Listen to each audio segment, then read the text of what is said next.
नमस्ते विद्यार्थियों, डॉक्टर कीर्ति की हिंदी की दुनिया में आपका स्वागत है। आज मैं आपके लिए कक्षा 10वीं अंतर्भारती मराठी इसके भाग 2 से 8वीं कविता सायंकाळची शोभा यह एक्सप्लेनेशन के लिए लेकर आई हूँ, जिसे लिखा हुआ है भा रा तांबे। इनका जन्म 1873 में हुआ और इनकी मृत्यु 1941 में हुई। हम देखते हैं कि एक प्रसिद्ध कवि थे। संस्कृत नाट्य वाङ्मय का इन्होंने अच्छा अभ्यास किया हुआ था। इंग्रजी काव्याचा व्यासंग, युवराजांचे शिक्षक म्हणून नोकरी, यानी युवराज के ये शिक्षक थे। दीवान पुलिस सुप्रिटेंडेंट थे, सरकारी वकील थे, न्यायाधीश, शिक्षण खात्यात परीक्षा विभागाचे रजिस्ट्रार इत्यादि संस्थानी पदे भूषवली होती आणि इतने सारे पदों पर इन्होंने कार्य किया था। 1937 साली ग्वालियरचे राजकवि म्हणून बहुमान मिळाला, यानी मध्य प्रदेश ग्वालियर के राजकवि ये 1937 में माने गए थे। इनको उसका सम्मान प्राप्त हुआ था। 1926 मध्ये मध्य भारतीय कवि संमेलनाचे अध्यक्ष झाले, यानी 1926 में मध्य भारतीय कवि सम्मेलन जो हुआ था उसके ये अध्यक्ष थे। त्यांची कलाविषयक निष्ठा विशुद्ध व आनंददायी असून आत्मतृप्ति त्यांच्या कवितेचा केंद्रबिंदू आहे। यानी उनकी जो कविता है उसमें हमको आत्मतृप्ति दिखाई देती है। आत्मतृप्ति ही उनकी कविता का केंद्रबिंदू रहता है। राजकवी भास्कर रामचंद्र तांबे यांची समग्र कविता हा संग्रह प्रकाशित झालेला आहे। यानी इन्होंने जो कविता संग्रह लिखा है उसका नाम है राजकवि भास्कर रामचंद्र तांबे यांची समग्र कविता, यानी सभी कविताएं हैं। आकाशातील सूर्य मावळतीला जाताना पृथ्वीवर दिसणाऱ्या अप्रतिम सौंदर्याचे वर्णन कवीने सुबोध भाषेत केलेले, यानी ये जो कविता है सायंकाळची शोभा, इसके बारे में लिखा हुआ है कि आकाश में जब सूर्य जो है अस्त होता है, मावळतीला जाताना यानी अस्त होने को जाता है, उस समय पृथ्वी पर दिखने वाला अप्रतिम सौंदर्य, उसका वर्णन कवि ने बहुत ही सुबोध भाषा में, सुबोध यानी जो आसानी से समझ में आ जाए, इसी भाषा में किया हुआ है। आइए देखते हैं आगे। कविता की शुरुआत इस तरीके से। पिवळे तांबूस ऊन कोवळे पसरे चौफेर, ओळा नेई सोने वाटे वाहुनिया दूर। पिवळे तांबूस यानी पीला, पिवळे यानी पीला रंग, तांबूस यानी तांबे के समान रंग, ऊन कोवड़े यानी शाम को जब सूर्य अस्त होता है तो उसकी जो धूप रहती है, ऊन यानी धूप, उसकी धूप कैसी हो जाती है, कोवड़ी हो जाती है यानी मुलायम हो जाती है। हम देखते हैं कि जब सूर्य उदय होता है उस समय भी उसकी धूप जो होती है वो बड़ी मुलायम होती है, और जब शाम को वो अस्त होता है उस समय भी उसकी जो धूप होती है वो एकदम मुलायम होती है। तो इसमें लिखा है पिवळे तांबूस ऊन कोवळे पसरे चौफेर, ओळाने सोने वाटे वाहुनिया दूर। चौफेर यानी चारों तरफ, पसरे यानी फैलना, ओढ़ा यानी पानी का नाले के समान बहने वाला, क्योंकि ये नदी जैसा चौड़ा नहीं होता, समुद्र जैसा है, तालाब जैसा नहीं होता, ये नाले के समान आकार का होता है, जिसमें पानी तेज गति से बहता रहता है। तो ये यहाँ पे इसमें जो कवि है उन्होंने कहा है कि ओढ़ा नेई, नेई यानी लेकर जाता है, सोने वाटे यानी सोना बांटता है, वाहुनिया दूर यानी बहकर जाता है दूर तक, है ना।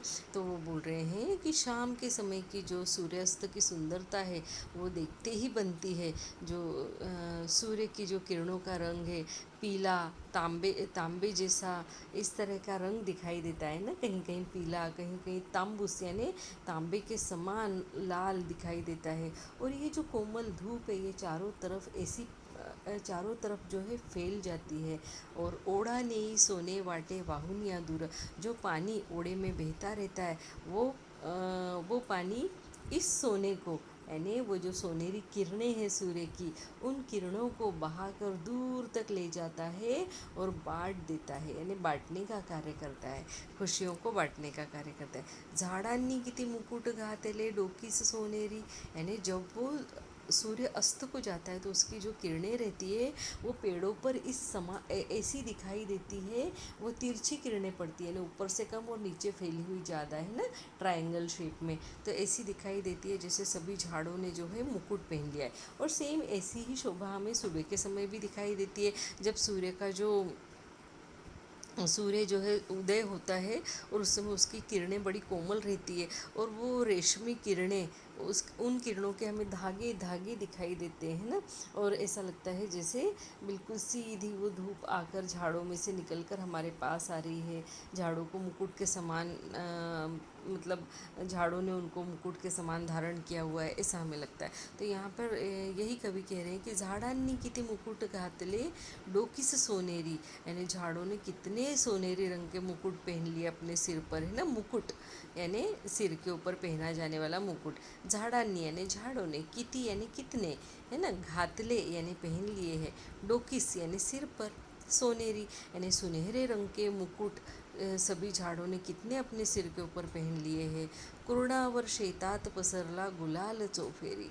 कुरणावर यानी जो खेती है, खेत पर वो बोल रहे हैं कि चारों तरफ क्या है,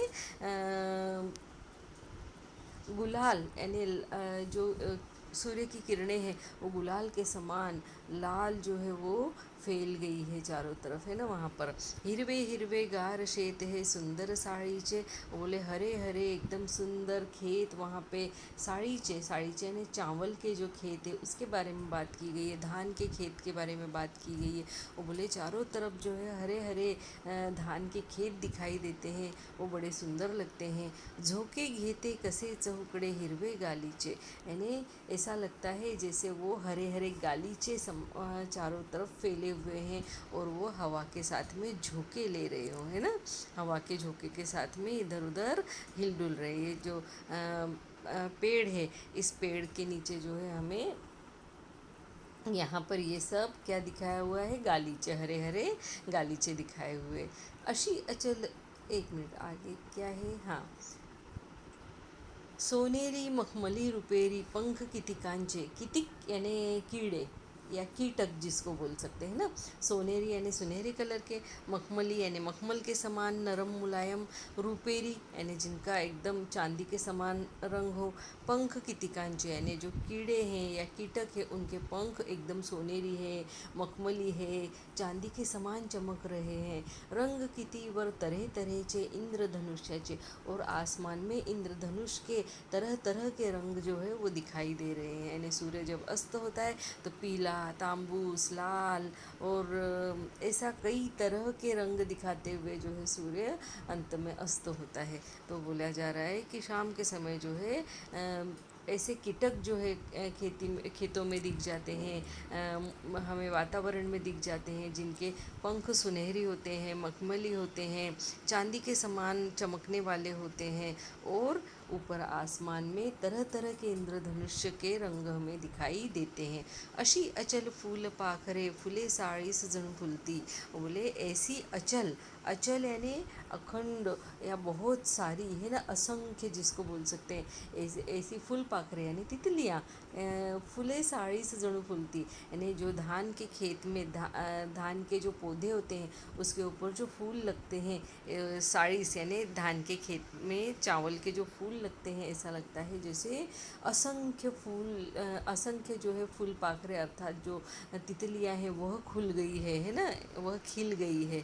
साड़ीवर झोपली जणू का पाळण्यात झुलती, और ऐसा लगता है वो सारी तितलियाँ जो है वो उस साड़ पे यानी उस झाड़ के ऊपर, धान के झाड़ के ऊपर सो गई है, और वो धान का झाड़ जो है हवा में डुल रहा है, और ऐसा लग रहा है कि वो सारी तितलियाँ उसके ऊपर झूल रही है, झोंका ले रही है ना। साड़ीवर यानी धान के झाड़ पर, झोपली यानी सो जाना, जणू यानी ऐसा लगता है जैसे वे पाळण्यात यानी झूले में झूलती यानी झूल रही हो, है ना। जैसे तितलियाँ जो है, जितने फूल यानी झाड़ पर खिले हुए हैं धान के, वो सब तितली के समान दिखाई दे रहे हैं। ऐसा लग रहा है जैसे वो पेड़ के ऊपर सारी तितलियाँ सो गई है और झूले में झूल रही है।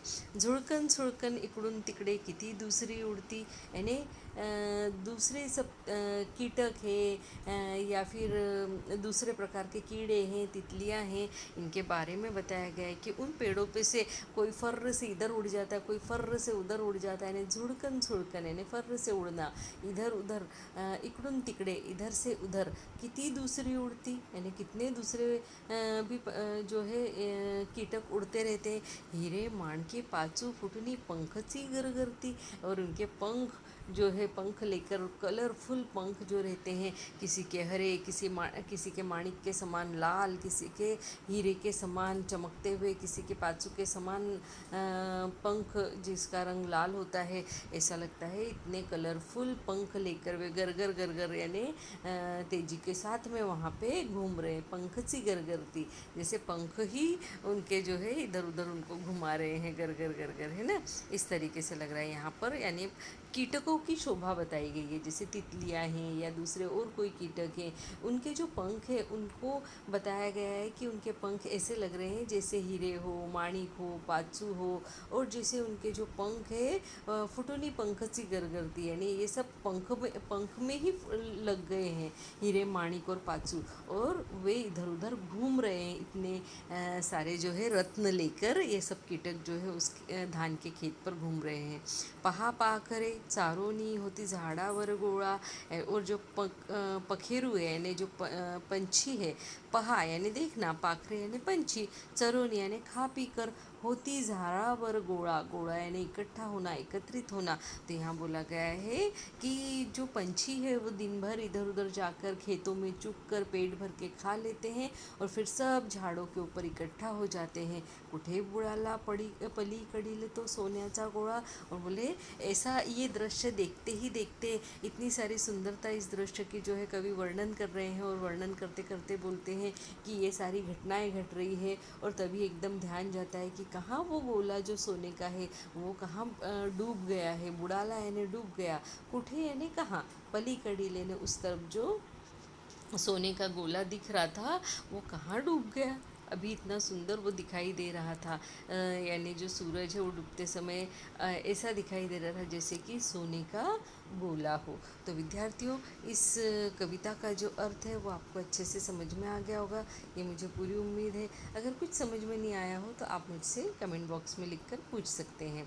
यहाँ पर आप शब्दार्थ देखते हैं। चौफेर याने चारही बाजूनी, डोकीस याने डोक्यावर, साळ याने भाताचे पीक याने चावल की खेती, अचल याने अस्थिर, यानी अस्थिर यानी अचल यानी यहाँ अस्थिर या फिर असंख्य, अस्थिर यानी घूमते रहने वाले, है ना। चरोनी यानी खा पी कर। इस तरीके से ये हमारा जो कविता है सायंकाळची शोभा, यह पूर्ण हो जाती है। आपको कैसी लगी ये मुझे कमेंट बॉक्स में लिखकर ज़रूर से बताइएगा। घर में रहकर सुरक्षित रहिए, पढ़िए, अपने आप को अपडेट रखिए। इसी के साथ धन्यवाद, नमस्ते।